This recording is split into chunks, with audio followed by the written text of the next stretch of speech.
So there's growing concern among Republicans today that their party may be headed toward a so-called brokered convention. Have you heard about this? It's a situation where no GOP candidate manages to secure the necessary number of delegates. Mitt Romney, long seen as the front runner, now struggling even in his home state. His latest challenge coming from Rick Santorum. Take a look. According to the Real Clear Politics average, Santorum leading in Michigan, 37 to 28% there. So what would this mean for the party and the race? Let's bring in our political panel. Jehmu, Greene, former president of the Women's Media Center, also a Fox News contributor, and the executive director of Public Notice, Gretchen Hamel. Thank you for joining us.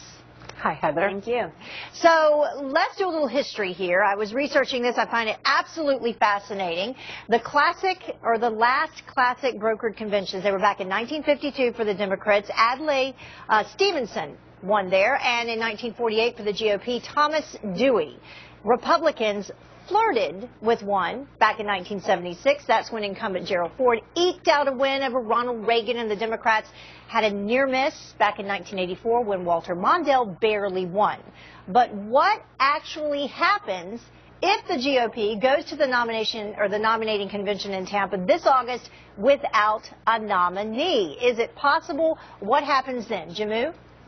Well, I think conventional wisdom says that it's not going to happen, but I think looking at this field that has been weak all along, and many in the Republican establishment probably saw how weak the field was, a long time ago. But if it does get to a brokered convention, it could actually be the best thing for Republicans, because I think Mitt Romney has, in a sense, he's made his bed with, all of these defining moments, from saying corporations are people, saying he likes to fire people, to in his own state saying that Detroit should just go bankrupt. He's made this bed, and he's now going to have to lay in it, and it's not going to feel well in the general election for him.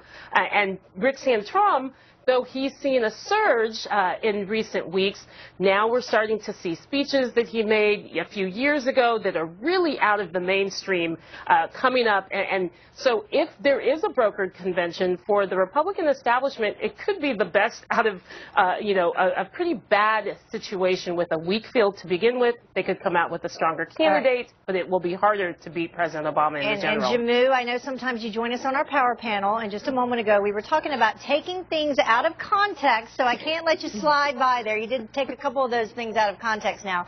Gretchen, what do you think? What about a brokered convention? Well, I think it is possible. Anything's possible. Anyone who thinks they know what is going on with this political cycle right now doesn't know what they're talking about, because everyone's been proven wrong so far. I think it's clear that Romney has to win Michigan, and let's be frank, there isn't a Jeremy Lin type situation when it comes to presidential politics. There is an operation. There's an infrastructure that has to be put in place.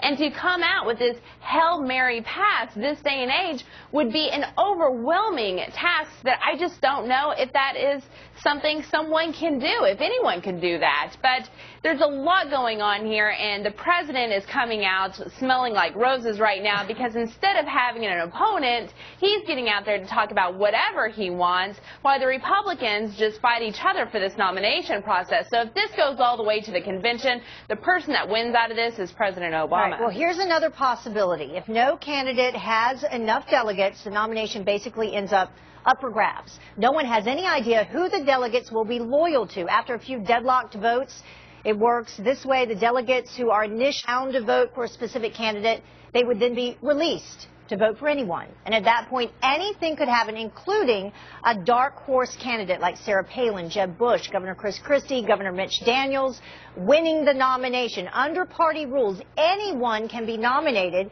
if a plurality of 5 state delegations approve. So what if there is, in fact, a dark horse candidate? Gretchen, I'll let you take that one.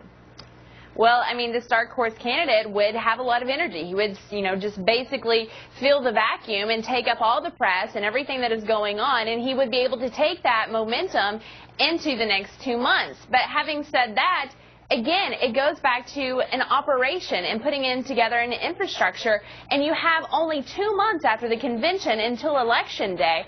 So how are you going to run a campaign with ads, with social media? I mean, it's just so much. It's so overwhelming that I just don't see how he gets an agenda together, how he gets a campaign and a strategy together, and is able to, or I should say she, too. Yeah, I was going to say he or she, Gretchen. He or she could, do all of this and be able to defeat President Obama. Jehmu, you've worked on campaigns before. Is this enough time? Will there be enough time for anyone? Should it end up being a dark horse candidate? Well, if you only have 2 months to put together a general election campaign, it would have to be someone like Jeb Bush, someone with extremely high name recognition and respect. I don't think Mitch Daniels could work his way in that situation, but I think it's actually more likely when you look at this going closer to the convention to look at who is going to be the kingmaker, who comes out of this as the person who can deliver his delegates to the nominee. I think people need to take a real hard look at Ron Paul because he could go into that convention and come out to be that kingmaker. We've heard a little bit of rumbling from Sarah Palin, and it seems like she's trying to position herself as one of those potential kingmakers. It really, I think, will actually boil down to who Ron Paul throws his delegates at, and perhaps even Newt Gingrich, which would make it even harder for Mitt Romney because of that bad blood that is there.